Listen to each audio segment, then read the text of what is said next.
ऋतुजा ताईच्या लग्नाला 25 वर्ष झाली होते, तरी पण घरात त्यांच्या वातावरणात कसलाच बदल झाला नव्हता. 25 वर्षापूर्वी ऋतुजा या घरात विक्रमरावची बायको बनून आल्या होत्या. घरामध्ये त्यांच्या सासूचं आणि नणंदचं राज्य चालत होतं. त्यांच्या मर्जीशिवाय घरात एक पान पण हलत नव्हते. विक्रमराव पण पूर्णपणे आईच्या आणि बहिणीच्या बोलण्यात होते. सासूने आणि नणंदने कधीच ऋतुजा ताईला त्या घराची सून आणि विक्रमची बायको म्हणून दर्जा दिला नाही. त्या दोघी पण ऋतुजा ताईला त्या घरातली नोकरानी समजत होत्या. विक्रमरावच्या बहिणीचं लग्न तर काही वर्षांनी झालं, त्यामुळे ती त्या घरातून निघून गेली. पण नेहमी नणंद ऋतुजा ताईला हे दाखवून देत होती की त्यांची या घरात काय लायकी आहे. बिचारा ऋतुजा ताई शांतपणाने सगळ्यांचे अत्याचार सहन करत होत्या. ऋतुजा ताई जास्त शिकलेल्या नव्हत्या, त्यामुळे त्या कुठे बाहेर नोकरी करून त्यांचं आयुष्य एकटी घालवू शकत नव्हत्या. शिवाय त्यांना माहेरकडून कोणाचीच मदत मिळत नव्हती. त्यांच्या माहेरच्यांचे विचार हे होते की आम्ही आता तिचे लग्न करून दिले आहे, त्यामुळे आता जे काही होणार आहे ती आणि तिचं सासर जे ते पाहतील. तिचं लग्न करून आम्ही आमचं कर्तव्य पार पाडलं आहे. कर्तव्य समजून आपल्या अंगावरील एक ओझं काढून लांब फेकून दिलं. अशा प्रकारे ऋतुजा ताईच्या माहेरचे त्यांच्यासोबत वागत होते.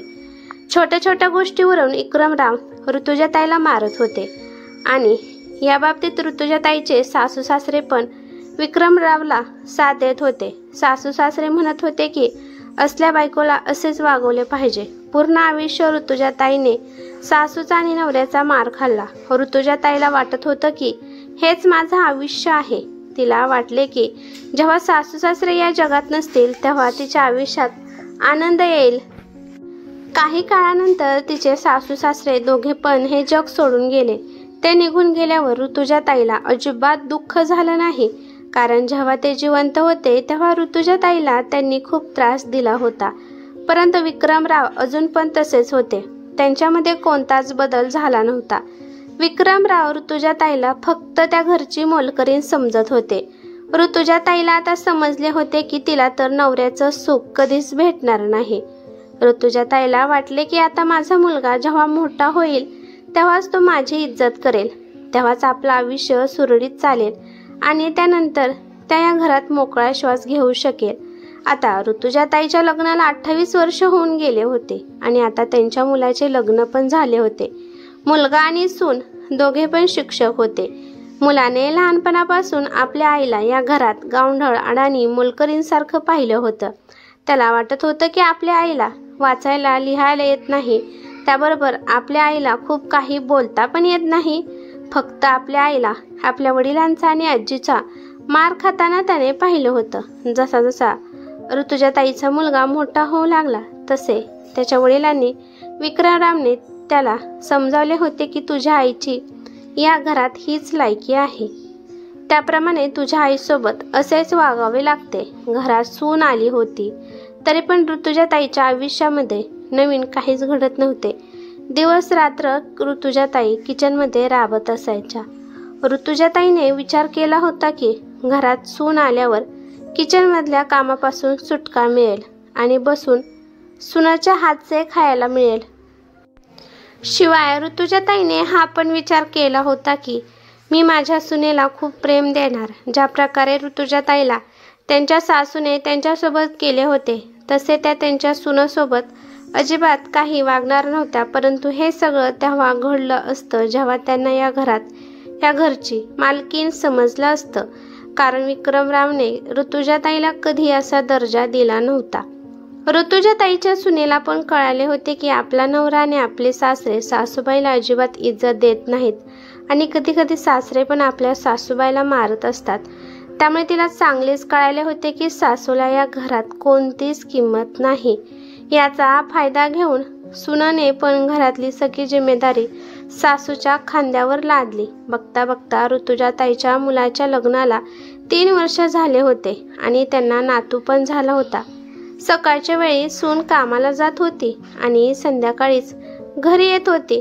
घरातली सगळी कामे, भांडी घासणे, कपडे धुणे, स्वयंपाक बनवणे, फरशी पुसणे, बाळाला सांभाळणे हे सगळे कामे ऋतुजाताईलाच करावी लागत होती. घरातली तर काम ऋतुजाताई पहिल्यापासूनच करत आल्या होत्या, पण आता त्यांना लहान मुलांची काळजी घेणं जमत नव्हतं. आता त्यांचं वय पण झालं होतं आणि अत्याचार सहन करून करून त्या कमजोर पण झाल्या होत्या. आयुष्यभर कोणीच त्यांची काळजी घेतली नाही. विक्रमराव पण पूर्णपणे सुनेच्या मुठीत होते. सून ज्या प्रकारे विक्रमरावला सांगत असायची तशा प्रकारे सगळी कामे विक्रमराव ऋतुजाताईला सांगत होते. सुनेला माहीत होतं की सासू सासऱ्यांच्या विरोधात कधी जाणार नाही, त्यामुळे सासू जे सांगेल ते करेन अशी अपेक्षा तिला होती. विक्रमरावला पहिल्यापासूनच दारू, सिगरेट, गुटखा खाण्याची सवय होती, त्यामुळे सून पण त्यांना महागातले दारू, सिगरेट, गुटखा वगैरे आणून देत असायची. त्यामुळे विक्रमराव आपल्या सुनेवर खूप खुश होते आणि सुनेला आपल्या सासूच्या रूपात फुकटची मोलकरीण भेटली होती. पण कुठे ना कुठे आता इकडे ऋतुजाताईला हे सगळं सहन होत नव्हतं. आयुष्यभर सासू सासरे, नवरा, नणंद यांचे तर टोमणे त्यांनी ऐकले होते, पण आता त्यांना मुलगा आणि सुनाच्या राज्यात पण हेच ऐकायला भेटत होते. ऋतुजाताईला आता घरातील कामे होत नव्हती. त्या हिम्मत करून विक्रमरावला म्हणाल्या की मला घरातील आता कामे होत नाहीत. तेव्हा विक्रमराव रागात त्यांना या वयात पण मारत असायचे. विक्रमराव म्हणायचे की तुझी या घरातली तीच लायकी आहे, तू अडाणी आहेस, परंतु तुझी सून खूप हुशार आहे. तुझी सून दिवसभर बाहेर जाऊन नोकरी करते आणि पैसे पण कमवून आणते. तुझ्यासारखी ती घरात बसून फक्त खादडत नाही, बाकीचं तर तुला कोणतं काम करता तर येत नाही, त्यामुळे घरात जे काही काम आहे ते तरी कमीत कमी करत जा. ऋतुजाताई म्हणाल्या, ती माझी सून आहे आणि मी तिची सासू आहे, त्यामुळे तिने मला जेवण करून खायला घालाय पाहिजे. तुम्हाला माहीत असेल की मी तुमच्या आईची किती सेवा केली आहे. विक्रमरावने ऋतुजाताईचं बोलणं ऐकून घेतलं आणि नंतर त्यांना खूप मारले आणि म्हणाले की तुझ्या आणि माझ्या आईची तुलना करत आहेस. तुझी लायकीही नाही की तुझी सून तुझी सेवा करेल. चल येथून निघून जा आणि नंतर असा कधी विचार सुद्धा करू नकोस, नाहीतर एका एका भाकरीसाठी तुला मी तरसून टाकेल. तुझी ही लायकी नाही की तू तुझ्या कमाईतून तू तुझी भाकरी खाशील. आपल्या सासूचं आणि सासऱ्यांचं बोलणं दाराच्या पाठीमागे उभी राहून ऋतुजाताईची सून ऐकून हसत होती आणि ऋतुजाताईला ते सगळं दिसत होतं. तिच्या हसण्यातून ऋतुजाताईला कळत होतं की ती जणू ती नजरेने म्हणत आहे की तुझी लायकी आणि माझी लायकीमध्ये किती फरक आहे, त्यामुळे याच्या पुढे माझ्यासोबत पंगा घेण्याचा विचार सुद्धा केला नाही पाहिजे. मुलगा पण सुनाच्या ताब्यात होता. त्याला पण माहीत होतं की आपल्या आईची या घरात काय लायकी आहे. आज ऋतुजाताईच्या आत्मसन्मानाला खूप मोठी जखम झाली होती. आज त्यांनी एक खूप मोठा निर्णय घेतला होता. दुसऱ्या दिवशी सकाळच्या वेळी ऋतुजाताई त्यांचं सामान पॅक करत होत्या. हे पाहून विक्रमराव म्हणाले की हे तू काय नाटक लावलं आहेस, तू तुझं सामान का पॅक करत आहेस. ऋतुजाताई म्हणाल्या, मी आयुष्यभर खूप सहन केलं. तुमची सगळ्यांची सेवा करून माझं आयुष्य खराब झालं. आता या म्हातारपणात पण माझी कोणालाच काळजी नाही. आता मी सगळ्यांचं बोलणं ऐकून काम करू शकत नाही. मला आता तुमच्यासोबत अजिबात राहायचं नाही. आपल्या बायकोचं बोलणं ऐकून विक्रमराव हसू लागले आणि म्हणाले की आता या म्हातारपणात नोकरी करणार आहेस का. आता तू कुठे जाणार आहेस, काय खाणार आहेस याचा विचार केला आहेस का. ऋतुजाताई म्हणाल्या की मी सगळा विचार केला आहे, त्यामुळे तुम्ही माझी काळजी करू नका. तुम्ही तुमची काळजी करा की यानंतर तुमचं आयुष्य कसं जाणार आहे, कारण स्वतःच्या हाताने उठून कधी पाणी सुद्धा पिलं नाही, तर मग यापुढे माझ्याशिवाय तुमची काय लायकी आहे हे तुम्हाला कळेल. असं म्हणून ऋतुजाताई आपलं सामान पॅक करत होत्या. ऋतुजाताई त्यांच्या माहेरच्यांनी दिलेले दागिने पण बॅगेमध्ये पॅक करत होत्या आणि हे सगळं सून पण पाहत होती. त्यामुळे ती सासूला म्हणाली की सासूबाई, तुम्हाला या घरातून जायचं असेल तर जावा, परंतु हे दागिने सोबत घेऊन जाऊ नका. याच्यावर तुमचा काहीही अधिकार नाही. ऋतुजाताई रागाने त्यांच्या सुनाकडे पाहू लागल्या आणि म्हणाल्या की हे दागिने माझे आहेत. आणि हे दागिने माझ्या माहेरच्यांनी दिले आहेत. याच्यावर तुझा काहीही अधिकार नाही आणि तुझा बोलण्याचा पण काही अधिकार नाही. हे माझं स्त्रीधन आहे, त्यामुळे कोणीच मला हे घेऊन जाण्यापासून रोखू शकत नाही. विक्रमराव म्हणाले, अच्छा, तर तुझ्यात एवढी हिंमत आली आहे. हे बघ, तुला जिथे जायचे आहे तिथे जा, परंतु हे दागिने सोबत घेऊन जाऊ नकोस. विक्रमराव सुनेला म्हणाला की, सुनबाई पुढे ये आणि हे दागिने घेऊन तुझ्या कपाटात ठेव. विक्रमरावचं बोलणं ऐकून सून पुढे येऊ लागली, तर ऋतुजाताईने तिच्याकडे रागाने पाहिलं आणि म्हणाल्या की, अशी चूक तू अजिबात करू नकोस. जर मी पोलिसांना बोलावलं तर तुझं काय होईल हे तर तुला माहीतच आहे. तुम्ही दोघं सून आणि सासरे जेलमध्ये जाचाल आणि माझ्यासोबत जर आता तुम्ही काही वाईट केलं तर मी पोलिसांमध्ये जाण्यासाठी घाबरत नाही. आणि इथल्या सगळ्यांना माहीत आहे की लग्न झाल्यापासून माझ्यावर किती अत्याचार होत आहेत आणि माझ्यासोबत सून आणि मुलगा कसे वागत आहेत हे पण त्यांना माहीत आहे. तुमचं मी खूप सहन केलं आहे. पोलिसांचं नाव ऐकून सून शांतपणे मागे हटले, कारण तिला कळाले होते की ही खबर जर पोलिसांपर्यंत गेली तर तिची काही खैर नाही. ऋतुजाताईने त्यांचं सामान बांधलं आणि त्या घरातून निघून गेल्या. ऋतुजाताईने त्यांच्या राहण्याचा ठिकाणा शोधला होता. त्यांच्या घरापासून थोड्या अंतरावर एक अनाथ आश्रम होता आणि त्यासाठी त्यांना एक स्वयंपाक बनवणारी पाहिजे होती. ऋतुजाताईने विचार केला होता की दिवस रात्र तर मी त्या घरात कामच करत आहे आणि त्या बदल्यात मला सगळ्यांचे टोमणे आणि अत्याचार सहन करावे लागत आहेत. त्यापेक्षा या अनाथ मुलांना जेवण करून घातलं तर माझा आत्मा शांत तरी राहील.